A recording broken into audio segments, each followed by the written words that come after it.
often curious to me as to why I get asked to speak at these type of events, because I kind of look at my life and I'm like, well, it's not really that interesting. I'm your typical gal who grew up in a very standard family. I had great parents, great brother, good life, but I guess when people look at it from the outside, they look and they say, well, you've had a pretty fascinating life. So I kind of wanted to talk a little bit about a time in my life where I felt shifted. And it's interesting, when I was talking to Chloe and getting ready for this speech tonight, I was thinking, what would that time in my life be? I can't really think of a time, but as I got more involved in it, I thought, no, there was this one time in my life where I was at an absolute crossroad, career-wise, and I didn't know what to do. And that time was back in November in 2007, when I personally had to make one of the most difficult decisions that I ever had to do in my career. I panicked, I worried, I sweat a lot, and more importantly, I was scared to make it all on my own. I think that was my biggest fear. I was basically faced with two opportunities in my life, and honestly, it should have been the happiest time in my life, but it wasn't. It was honestly the saddest and the most stressful. On one hand, I'd arrived at my dream marketing job. I'd finally made it after 10 years. I was the director of marketing for this interactive agency, and I had huge growth potentials, and my boss had literally shoved me this entire team and said, this is your responsibility, build it. And then on the other hand, I was offered to host my own television show. Totally unexpected. Here's a six-figure salary, and go for it. Not exactly a situation I thought I would be stuck in at that time. I'm like, what the hell am I going to do? Because I was 4 months into my dream job, and then this other opportunity came along. So I just want to backtrack a little bit. I have a few friends sitting in the audience, so they'll understand as I talk a little bit about myself here.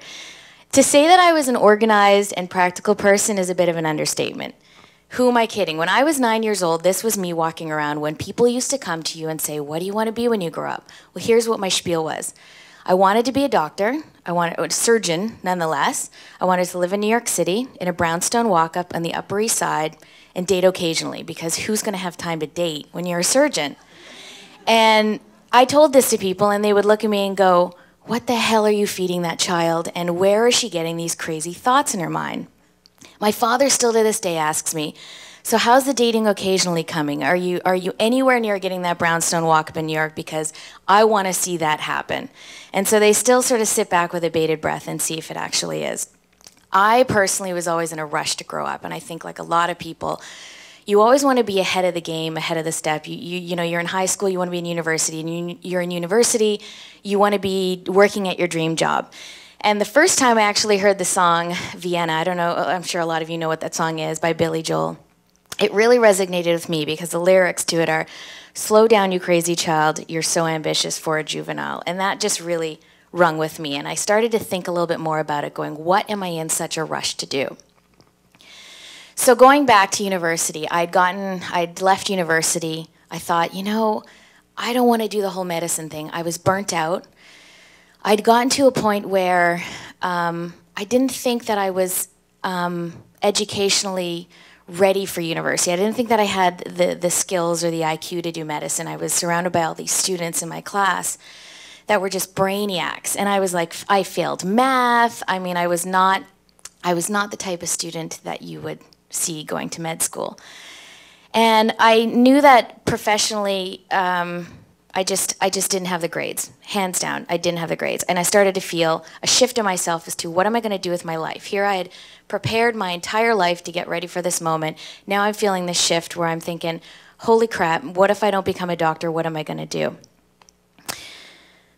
I was worried and ridden with anxiety, but I realized I had to figure out something. And I hated feeling out of my comfort zone, because as a lot of people know that I'm a very in control person. I'm not a critic, but I love to be in control of my life, and this is where I felt my wheels were spinning a little bit out of control. So I literally took a job in the mailroom. My father hooked me up with this great firm. I was in the mailroom schlepping mail, delivering it to all these executives, thinking, what happened to my life? And much to the chagrin of my parents, they were sitting there scratching their heads wondering, what the hell happened to this determined daughter of ours that wanted to be a doctor so bad? And my father was sitting there going, you know, I could always just see you doing something in the creative field. And I thought, you're crazy. You're absolutely crazy. I didn't take art class. I didn't do drama. I didn't do any of that sort of stuff. But he always said, you're going to do what you want to do. We support you in what you want to do. But I'd see you doing something creative. And he just kind of stood back and just let me live my life. And that's just how supportive my parents were about my brother and I was, we're going to, we're going to encourage you as much as we can, but ultimately you're going to have to make that decision what you want to do. So I worked my way up from a mailroom person to eventually a receptionist, a secretary, then a coordinator, a manager, and then a director, and then eventually a business owner. I guess my father was right. He always saw me doing something like this in business, so I guess he kind of always knew that was always going to be there for me. So once I had my new career direction, it was balls to the wall, man. Nobody was going to get in my way. I was determined. I had faced every difficult boss known to man on my way up the ladder. I had been fired twice, actually. Actually, I got fired from what I thought was my dream job at the time when I got this really great job at an ad agency. I was a coordinator level, but I had the attitude, it's like, I'm going to go up to creative director. That's where I want to go. That's where I'm going to end up. Unfortunately, my boss had other plans for me, and we just bashed heads. And I think looking back to that point in my life, I realized that she didn't like to see that in other people. At least that was my perspective. I was more and more willing to just be ambitious, get my teeth into any project that I could, and take on more and more responsibility. And I realized that she didn't like that so much. So going back to November of 2007, I had finally got to my dream job and my dream career. I panicked for a couple of reasons. The biggest is that I had only been at my new job for 4 months. And I felt like I was packing up and running to join the circus. Honestly, I didn't know what to do. I hated letting people down. They were so excited to have me on board. I basically spent the last week driving myself nuts. And I was more afraid of making the wrong decision. And I think it's a pressure that I certainly put on myself a lot, is making the wrong decision and letting people down. And I just basically wanted somebody to make the decision for me, because I thought, heck, if it's the wrong decision, I can blame them. I'm like, you told me to do this because you thought it was good for me. But what I realized in the course of the week, that regardless of whatever decision I made, I knew that it was going to be okay. It was almost as if a weight had lifted off me. And I remember the night very specifically when I had to finally make the decision. I had 4 business partners relying on me, and we were relying on each other to say, are we going to go with this television show, or are we just going to continue doing our day jobs and let this opportunity slip through our hands? And I remember waking up that morning and thinking, that's it. I knew it. I knew that I had to take that risk in my life, take it out of my comfort zone, do something completely extraordinary that nobody gets the opportunity to do. Not everybody gets the opportunity to host their own television show and get the experience to work in front of the cameras and learn about production and everything. I'd never acted. I didn't even like seeing myself on camera. But I knew it was a once-in-a-lifetime opportunity. And I knew that all 5 of us were going to do it as best we could and succeed as best we could. So I decided to take the biggest risk of all. Quit the job I'd worked so hard for and do the television show. No guarantees or promises. And I think at the time, my family and friends were all looking at me just, really excited, but they were also just going, what are you doing? Because my parents on one side were like, well, who's going to pay your mortgage? Who's like, you're making money doing this, but what if it ends after 1 season? What's going to happen? Of course, my parents, being the fiscally responsible people that they are, that's what they were thinking about. Well, here's why I did it. Because looking back, I realized that something as simple as starting a money group, gaining control of my finances, accomplishing things I never thought I could, unexpectedly ending up on stage with Oprah, publishing 2 books, turning a hobby into a business, and now landing a television show. That's why I did it. And all the risks I took in the past 3 years took me to this point in my life where I was faced with one of my greatest challenges. I had to go for it. I had to. There was just no other way. I had gotten to that point in my life where this is it. And it was becoming, I started to become a lot more comfortable with taking certain risks in life. And I think, as I took those baby steps, I've become so confident in taking opportunities that have come my way that have taken me out of that comfort zone. Because I knew that when I was playing it safe, God had other plans for me, and it just wasn't going to go the way I wanted. So I was on the bus, and I wanted to arrive at my destination. So I did, and I honestly don't regret a thing. And you'd be amazed where it's taken me today. I've since yet started another business, Bratface. I get a lot of questions. Where does the word Bratface comes from? And I'm originally from Newfoundland. I know I don't have an accent. I left when I was quite young.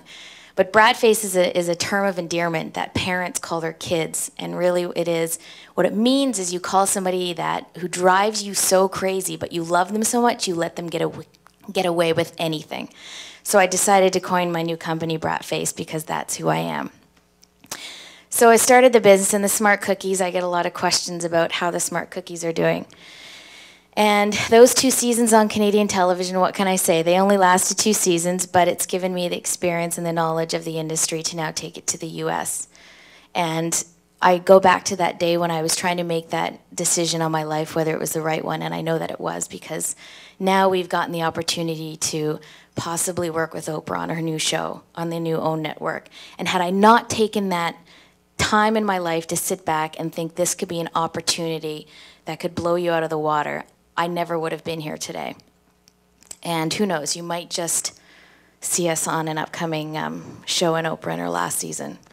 So sitting with Chloe and talking about what I was going to talk about, she's like, what do you want people to come away with after your talk? And I guess one of my biggest things is inviting you and challenging you guys to embrace the difficult, uncomfortable situations that you are faced with. And think about how they can change your life in a positive way, because that's certainly what I did. And knowing that if you are smart about them, you'll always land on your feet. Take the leap of faith. Don't question yourself or your abilities, because they will prevent you from going for these dreams you never thought were possible and embracing the opportunity in life. It's sort of a similar feeling. I kind of describe it to women who have never been mothers before, and they all of a sudden have a baby and they have this overwhelming experience, and people say, what's it like, and they're like, I can't explain it, you just have to embrace, you have to experience the opportunity. But more importantly, believe in yourself, to know that you are making the best decision for you, and nobody else, and the ones that truly believe in you are the ones who are there at the finish line to see you accomplish something. So I know that a lot of the people in the audience here are the ones that are kind of at that pivotal moment in their life where they don't know what to do, or they're trying to accept certain challenges in their life, and all I can say is just go for it, because I think I'm a fairly good example of what taking that risk can do. Thank you.